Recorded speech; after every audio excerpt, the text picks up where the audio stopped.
Wow, I'm losing my absolute voice. Let's truck on, I guess. Episode 3. Holy cow. Are we back? We're back. Okay, nice. Hello, everybody. It is Emery48 here, and welcome back to another NCIS Saturday. We are diving into the first season of NCIS, the actual start of the show, which is such a nostalgia trip for me, honestly. The throwback to the original crew, Gibbs, Kate, DiNozzo, and obviously Ducky and Abby. That was all they had. I mean, now in the commercials for the new shows, there's so many people that seem to be main features. Obviously, in season 1, we do also add McGee as a kind of auxiliary piece. And I didn't realize this, but Jimmy Palmer arrives in season 1. That was much earlier than I thought he was in. I don't know when I thought he joined, but I didn't think he was an original season cast member with McGee. So that's really cool that there's actually 2 original cast members left when I had only thought there was 1. Obviously, he gets more and more prominent throughout the seasons, as does McGee, to be fair. But this show is still good. There are things in season 1 that I'm like, yeah, this was definitely filmed in 2003 and not today. One of the funniest of which is the Washington Redskins being mentioned. That I was not ready for. Forgot that was a thing. But yeah, there's a lot of things of the time, I feel like, even only 20 years ago now, that I feel like things would have been phrased differently in some circumstances. And some of those things I think I'll touch on, but I think really only one of them. Just in general. Love the head slaps. I feel like those definitely went downhill as the seasons went on, less and less of those. So far, I believe DiNozzo's the only one to be head slapped.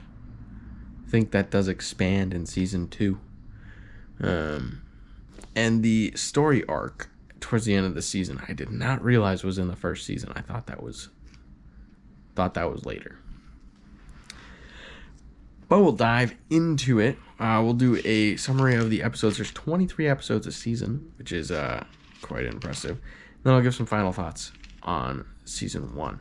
Now, I will be ranking the NCIS shows once we get through enough seasons to be talking about other ones like New Orleans, Los Angeles, and eventually Tony and Ziva, and even whatever the prequel one is called. I don't remember what the Gibbs prequel show is called. But those ones will be included in the rankings as well. Start with episode 1, Yankee White. Gibbs, Tony, and Ducky pick up Kate and Air Force One after a naval commander dies during lunch with the president. The major, who is sick and dating Kate, dies the same way. Gibbs stops a terrorist attack on Air Force One, and Kate joins NCIS. Right into the thick action right away. That's how we like it, and it officially signs up Kate into NCIS so that she can be the 3rd team member. It is kind of funny to me that they always rock around with 3, and for this episode, they just kind of didn't. They just had an opening. There's no real explanation on to why, but they did. And we get Kate, and she's fun, right? Fun ad, if you can call it an ad, because obviously she's an original cast member, but not a part of the team, during the JAG episodes, at least. And it's funny because I feel like she's not that far off from the female version of Tony at some times. A little tamer, obviously, but she is... The amount she mocks him for dating around, and the amount of different names thrown out as her date of the episode, is kind of amusing to me, because it's kind of like a backhanded insult. But it is what it is. Episode 2, Hung Out to Dry. A parachute fails in training, and the team catches the Marine who did it. He was covering up his drug dealing business. That's not great. Episode 3, Sea Dog.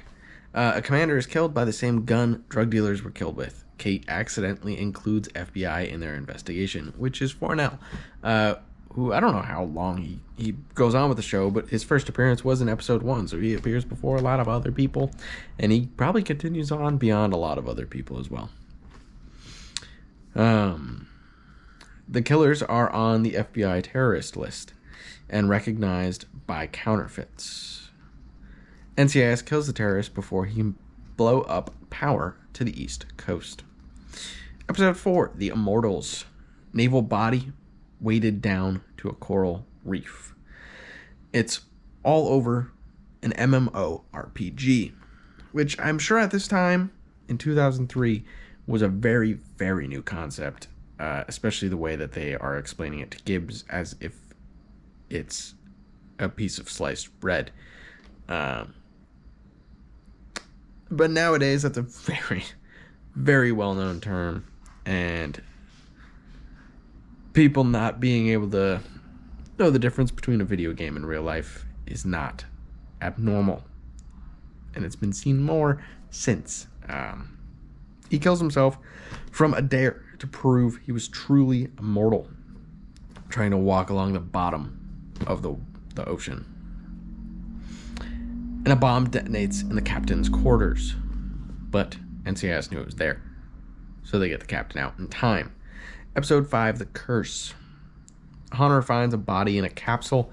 A lady remarries someone who had been stationed on the same ship her murdered husband was on. She doesn't know that they served together, and we get our first head slap in this episode, which is great. At least I think, because it's the first time I wrote it down, and the only time I wrote it down, so it has to be the first one. It was a female on board who committed the murder and stole $1 million from the Navy. Episode 6, High Seas. Drug conspiracy on Air Force carrier. One dies in the medbay. Someone sabotaged his medical equipment, and their officer had been drugging his crew to keep them more efficient. Episode 7, Sub Rosa. Body in a waste treatment barrel. Kate spills Gibbs coffee. Not a good start to a day. McGee is introduced for the first time. And I just have to say, Michael Weatherly's delivery of his jokes is incredible. It really... It would have been hard for this show to push off as well as it did without Michael Weatherly in the beginning seasons. Because a police show like this, it does just need comic relief, and Michael Weatherly does the perfect job as Tony DiNozzo, giving you the comic relief, especially in the early season. I mean, he's still the funny character throughout, but I feel like he gets helped more as the seasons go on.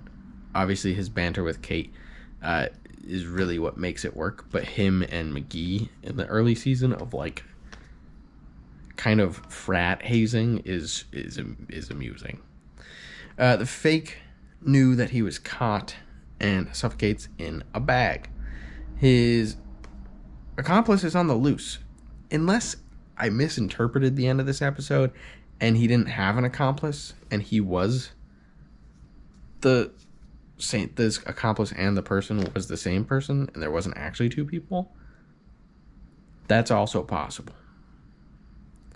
Now that I say that back, that's probably what happened. There probably wasn't the second person. Okay. Episode 8, Minimum Security. A dead body with emeralds in the gallbladder smuggled from Cuba, mined in Afghanistan. The NCIS crew goes down to Gitmo and stops a plot to kill another inmate. Episode 9, Marine Down.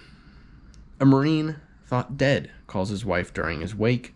The military says he and another Marine were poisoned by a whore at a brothel. Great. Someone is impersonating their commander. Opened the casket and he was in there. A fake DiNozzo interrogates one of the widows. He was alive before being embalmed. He was killed and reburied after the funeral. The other Marine's casket is empty, and they find him in Colombia and save him and kill the dirty CIA agent. Episode 10, Left for Dead. Woman had been buried alive, claims there is a bomb on a Navy ship. The man who attacked her is dead. Not quite. She knows her boss. Oh, she remembered killing the man. She had actually killed the man that we had thought had attacked her, but he hadn't attacked her. She killed him, basically. She knows her boss buried her, but hasn't told NCIS yet, and she kills herself and her boss, injuring Kate. Episode 11, I Spy. Dead body spotted by satellite on beach surveillance tech stolen. Underwater radar. The killer is left-handed female, and the wife is eventually caught as the killer. This one was one of those ones where it was actually interesting sounds rude, but the way that they deduce who it is one of the more interesting ways that they got down to it this time. Episode 12, My Other Left Foot. Body part, a leg, is found in the dumpster. Mother-daughter conspiracy killed 2. Why did I write machines? They killed 2 Marines for insurance, not machines.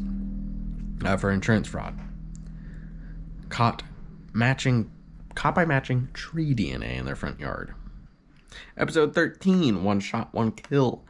Marine recruiter is sniped during a recruitment meeting. Second recruiter is also sniped. FBI shows up. NCIS grabs the bullet from underneath their nose.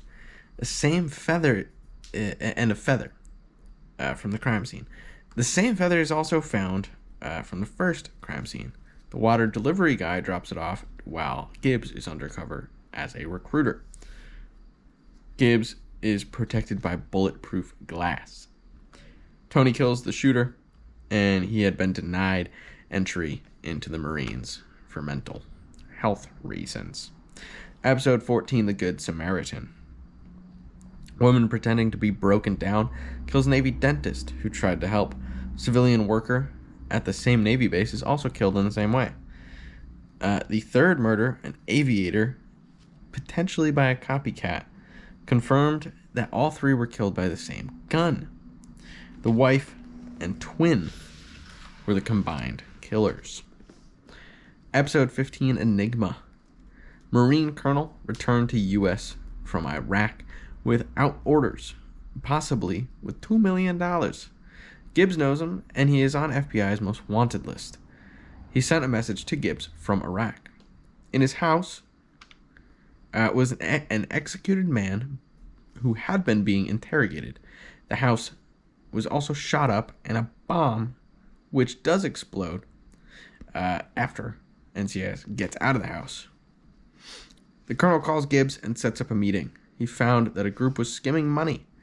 The Marines were recovering. A Black Ops group was sent after him. The colonel has paranoid schizophrenia, and Gibbs talks him into turning himself in. Episode 16, Bet Noir. Israelis send an agent into NCIS in a body bag. Kate is also captured along with Ducky and Gerald, who is shot for Kate lying. Gibbs is also shot during the intruder's escape. He got out in combat gear and in the confusion of a flashbang. This is the launch of a very, very crucial story arc to NCIS, which is what I was talking about at the beginning of this video that I thought didn't start in Season 1. And I also thought it ended in the season it started. Episode 17, The Truth is Out. There. Another word on that. A body falls through the nightclub bathroom ceiling. A prank gone wrong. Got him killed. And the killer knew it was a prank. And killed him anyway to try and steal $40,000. Episode 18, Unsealed. An escaped prisoner breaks into a home, and the escapee is a former SEAL. He didn't kill anyone, but stole some clothes. He captures Kate while she is guarding his son. McGee gets her out, but he escapes. He is then later caught. He had been in jail for killing his wife and a repairman, but the real killer was his wife's lesbian affair partner. Episode 19, Dead Man Talking. A cut open body is in an elevator, and he was an agent, specifically the one that was sitting behind Kate, just behind the little wall that they have in their office. And he had asked them for help on a cold case the day before, but moved on because they were busy with their own case. He swallowed a memory card once he knew he was dying. McGee sits at his desk for the first time, which he doesn't do much this season, even after this point. He sits at Gibbs' desk a lot after this. The agent had figured out a cold case with a $12 million fraud of the Navy. The person they had been watching is trans and was the guy who had stolen $12 million. Gibbs kills them. This is an episode that if it was filmed today, the pronouns would have been very different. Because he had not finished his transition to a her at this point in the episode. So they just kept calling him the whole time. Don't know if that would hold up today, but it's fine. Interesting episode nonetheless, and Tony makes out with him without realizing that he was / had been a he. So that's a funny thing they mock him for the rest of the season. Episode 20, Missing. Marine drugged and kidnapped in a chamber with a skeleton under a busy street with manhole access. After 5 days, bees are unleashed in the cell. 3 other EOD Marines from the same crew have gone missing in the last 8 years. Tony is also captured and put in the same cell. Their unit had accidentally killed 4 girls, and their CO was in love with one of them. Tony escapes with the Marine. The CO tried to rescue them, but the bartender is the killer, and she had survived the attempted human smuggling, and she kills the CO, but they do capture her. Now, human smuggling is a very broad term. They were in a foreign country in Southeast Asia, and these 4 Marines had fallen in love and or lust with these 4 women and tried to ship them back to the U.S. in a shipping container on a boat, thinking that they would be put on the same boat as the shipping container. But they weren't. So everybody, the 4 women in the shipping container, received no food over the boat journey. And the shipping container also, for some reason, had wasps in it. So they were consistently getting stung throughout the journey, and they starved to death. So she was getting her revenge, which makes sense. Episode 21, Split Decision. Group of birds find Marine impaled on a stick. Group of bros. Wow, I can't read my own handwriting so badly that I thought bros was birds.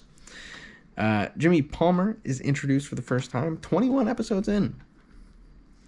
Sooner than I thought it was. A lot sooner than I thought it was. Gibbs is shot during an undercover gun sale, but it was all fake. ATF agent and Marine were arrested, so ATF had to work around their own agent knowing the details. Episode 22, A Weak Link. A Marine lieutenant dies in night training mission while scaling down a cliff. The link to his rope snapped. His link was swapped out for one with a weaker metal. He had tampered with his own link after his wife caught him cheating with another man. Episode 23, Reveille, I think, or Reveal. Spell it weird. There's a premonition that Kate is in a body bag. And this made me really think that a certain event was happening, which is much sooner than I thought that event happened. But we don't need to get into that because it hasn't happened yet. It's a premonition. An attack is planned against Marine 1. Kate sees the terrorist. She is captured by his crew. Tony's new crush is also part of the team, and this team is Hamas.